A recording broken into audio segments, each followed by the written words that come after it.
నమస్తే welcome to BCN news నేను విజయలక్ష్మి ముందుగా ముఖ్యాంశాలు రాయచోటిలో స్వచ్ఛాంధ్ర స్వచ్ఛ దివస్ కార్యక్రమంలో పాల్గొన్న మంత్రి రామ్ ప్రసాద్ పరిసరాలను పరిశుభ్రంగా ఉంచి స్వచ్ఛ రాయచోటి సాధనకు కృషి చేయాలని పిలుపు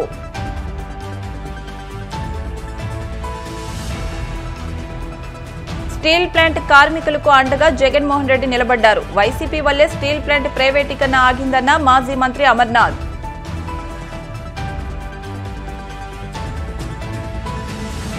తిరుమల శ్రీవారిని దర్శించుకున్న అనకాపల్లి ఎంపీ సీఎం రమేష్ ఆలయ మర్యాదలతో స్వాగతం పలికిన అధికారులు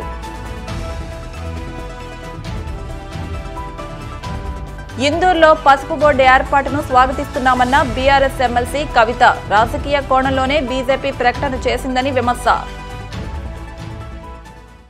అన్నమయ్య జిల్లా రాయచోటి పట్టణ ప్రభుత్వ ఏరియా ఆసుపత్రిలో నిర్వహించిన స్వచ్ఛాంధ్ర స్వచ్ఛ దివస్ కార్యక్రమంలో మంత్రి మండపల్లి రాంప్రసాద్ రెడ్డి జిల్లా కలెక్టర్ చామకూరి శ్రీధర్ పాల్గొన్నారు ఈ సందర్భంగా ఆసుపత్రి పరిసరాలను పలు శాఖల అధికారులు ప్రజాప్రతినిధులు కూటమి నాయకులతో కలిసి చీపుర్లు పట్టి శుభ్రం చేశారు అనంతరం మంత్రి మాట్లాడుతూ ప్రధాని మోదీ ముఖ్యమంత్రి చంద్రబాబు ఆధ్వర్యంలో స్వచ్ఛాంధ్ర స్వచ్ఛ దివస్ కార్యక్రమాలు విస్తృతంగా చేపట్టామని తెలిపారు ఈ సందర్భంగా వివిధ శాఖల అధికారులు ప్రజాప్రతినిధులు నాయకులతో స్వచ్ఛాంధ్ర స్వచ్ఛ దివస్ ప్రతిజ్ఞను చేయించారు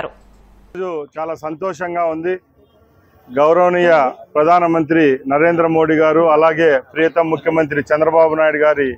నాయకత్వంలో యావత్ భారతదేశంలో రాష్ట్రంలో ఈరోజు స్వచ్ఛాంధ్ర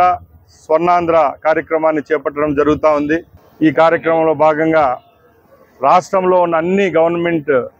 కేంద్రాల్లో ఈ కార్యక్రమాన్ని చేపట్టడానికి ఈరోజు శ్రీకారం చుట్టడం జరిగింది గౌరవ ముఖ్యమంత్రి గారు ఈరోజు కడప జిల్లాలో మైదుకూరులో ఈ కార్యక్రమాన్ని ప్రారంభిస్తున్నారు దానిలో భాగంగానే గౌరవ కలెక్టర్ గారు అలాగే మన మున్సిపల్ కమిషనర్ గారితో ఇక్కడ రాయచోటి గవర్నమెంట్ హాస్పిటల్లో ఈ కార్యక్రమాన్ని చేపట్టడం జరుగుతూ ఉంది ఈరోజు భారతదేశం ప్రపంచంలోనే అన్నిట్లో ముందంజలో ఉంది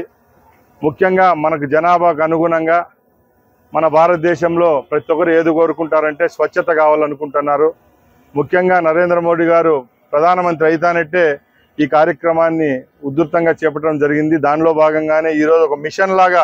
ఈ కార్యక్రమాన్ని కూడా మన రాష్ట్రంలో ప్రవేశపెట్టడం ఇక్కడ మనం చేపడుతున్నాం ముఖ్యంగా మన అన్నమయ్య జిల్లానైతే మన రాయచోటి నియోజకవర్గంలో రాబోయే కాలంలో ప్రతి ఒక్కరూ ఈ కార్యక్రమాన్ని నాంది పలుకుతూ ముందుకొచ్చి అన్ని ప్రైవేట్ అలాగే ప్రభుత్వ కార్యాలయాలు అయితేనే మన ఇండ్లు అయితేనే మన వార్డులు అయితేనే పరిసరాలంతా క్లీన్గా పెట్టుకొని ఈ గవర్నమెంట్ ఏదైతే కార్యక్రమం చేపట్టిందో దాన్ని దిగ్విజయంగా పూర్తి చేయాల్సిందిగా కోరుకుంటూ సెలవు తీసుకుంటున్నా జై హింద్ స్వచ్ఛత దినోత్సవాన్ని మనం జరుపుకోవడం జరిగింది స్వచ్ఛాంధ్ర స్వచ్ఛతా దినోత్సవం అనేది ప్రతి నెల 3వ శనివారం జరుపుకోవాల్సిందిగా హానరబుల్ సీఎం గారు ఆదేశించడం జరిగింది ఈరోజు మన జిల్లాలో అన్ని ప్రభుత్వ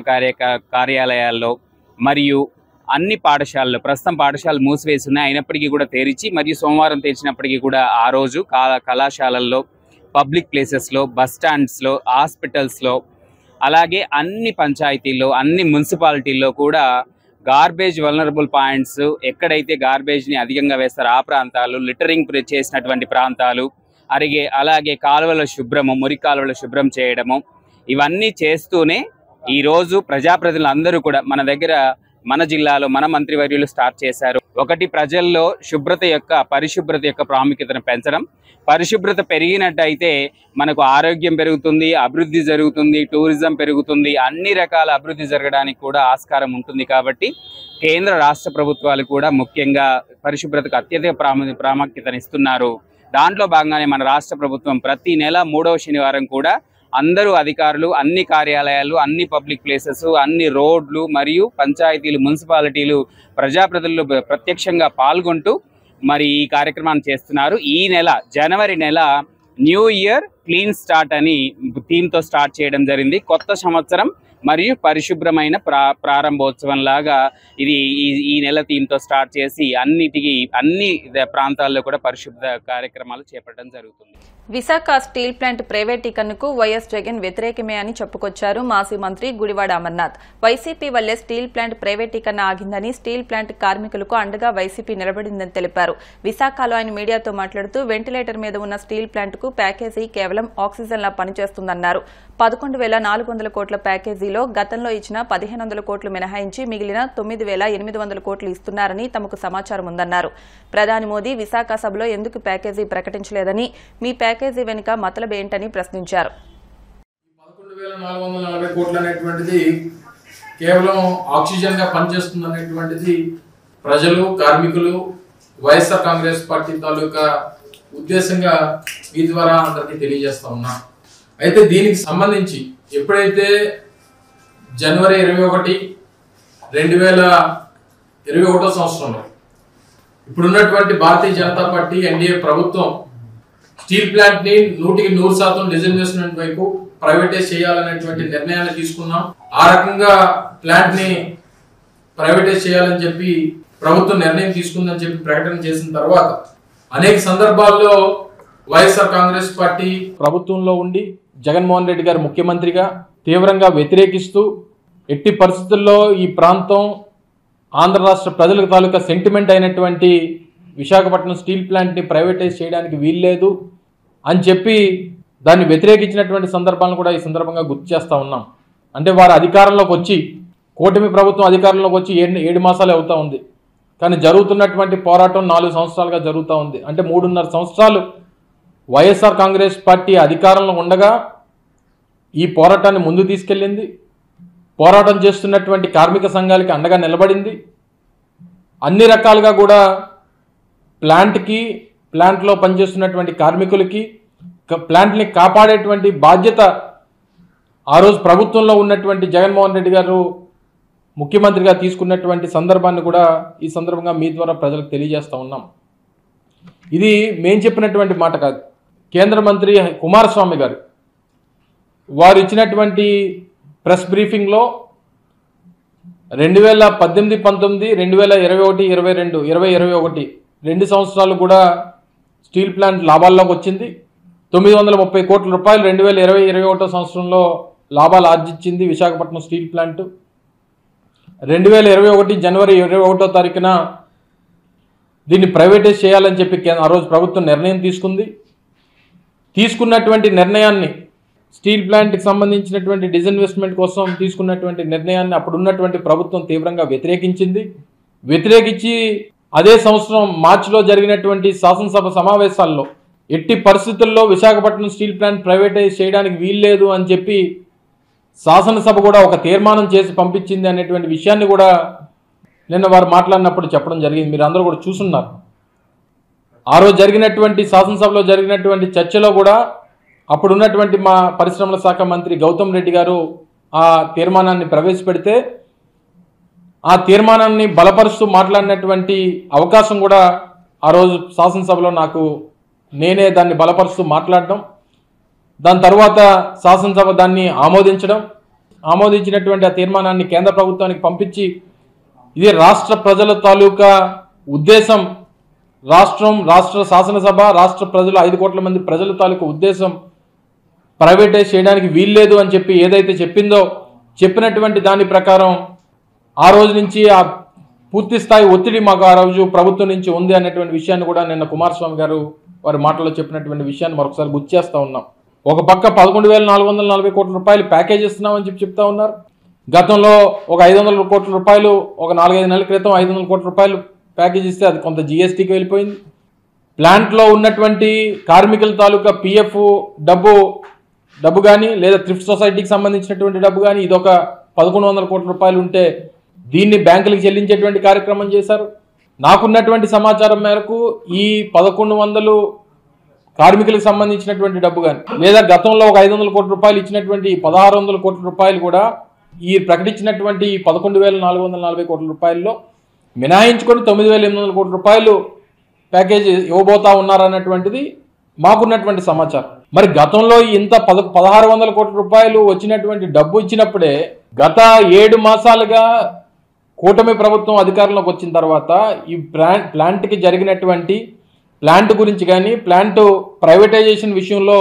దాని మీద ఇవ్వాల్సినటువంటి స్టేట్మెంట్ కానీ, లేదా కేంద్ర ప్రభుత్వానికి రాయాల్సినటువంటి లేఖలు కానీ, లేదా కేంద్ర ప్రభుత్వం మీద ఒత్తిడి తీసుకొచ్చేటువంటి ఉన్నటువంటి సందర్భాల్లో మాట్లాడినటువంటి విషయాలు కానీ ఏ రోజు కూడా లేవు అనేటువంటిది ఈరోజు అర్థమవుతా ఉంది. తిరుమల శ్రీవారిని అనకాపల్లి ఎంపీ సీఎం రమేష్ దర్శించుకున్నారు. ఉదయం వీఐపీ విరామ సమయంలో శ్రీవారి అభిషేక సేవలో పాల్గొని మొక్కులు చెల్లించుకున్నారు. దర్శనానంతరం వీరికి రంగనాయకుల మండపంలో వేద పండితులు వేద ఆశీర్వచనం అందించగా ఆలయ అధికారులు స్వామివారి తీర్థ ప్రసాదాలు అందజేసి పట్టు వస్త్రంతో సత్కరించారు. ఇక్కడికి రావడం కారణం ఏంటంటే, నేను ఎలక్షన్లో నన్ను ఇంటర్వ్యూ చేసినప్పుడు కొన్ని ఛానల్లో, ముఖ్యంగా TV9 5 కానీ, ABN కానీ, NTV కానీ, ఈటీవీ కానీ, ఇవన్నీ నన్ను ఇంటర్వ్యూ చేసినప్పుడు మీరు అనకాపల్లికి వస్తున్నారు, విశాఖపట్నం స్టీల్ ప్లాంట్ సమస్య ఏం చేస్తారని నేను ఆ రోజు చాలా క్రిస్టల్ క్లియర్గా చెప్పాను. ఎప్పుడైతే నాకు అనకాపల్లి సీటు అనుకున్నానో ఆ రోజే కేంద్రంలో పెద్దలతో మాట్లాడి, అటు ప్రధానమంత్రి గారితో కానీ, అమిత్ షా గారితో కానీ, నడ్డా గారితో కానీ, అక్కడ ఈ సమస్య ఉంది, ఈ సమస్య పరిష్కరిస్తే బాగుంటుంది, లేకుంటే ఇబ్బందిగా ఉంటుంది. ఎందుకంటే గత సంవత్సరాలుగా అది ఒక సెంటిమెంట్గా తయారైంది. దాదాపు 36 మంది అక్కడ ఈ స్టీల్ ప్లాంట్ కోసం మరణం చెందారు. కాబట్టి తప్పకుండా సెంటిమెంట్ ప్రజల్లో ఉంది అని చెప్పినప్పుడు నేను క్లియర్గా మీడియాకు చెప్పా, లేదు విశాఖపట్నం స్టీల్ ప్లాంట్ RINL ఏదైతే ఉందో అది ప్రైవేటీకరణే కాదు, ఆధునీకరణ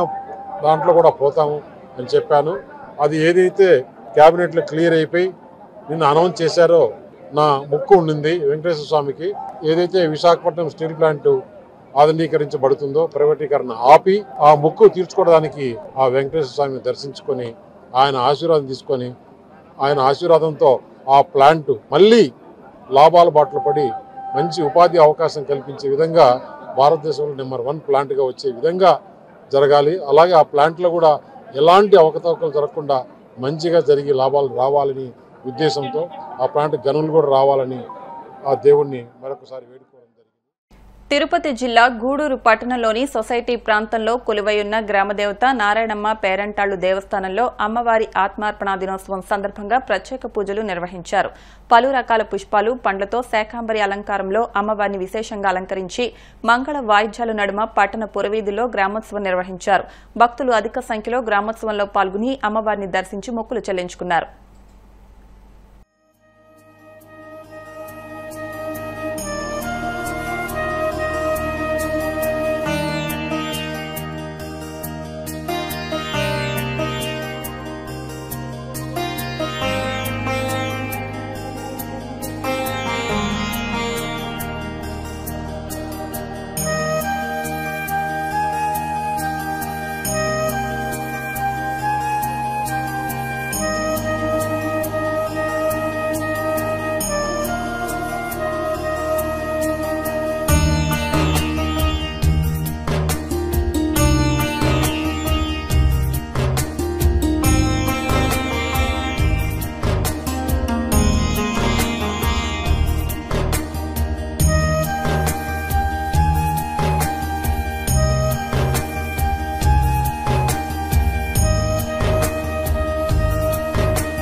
ఇప్పుడు కాసేపు ప్రకటనలు.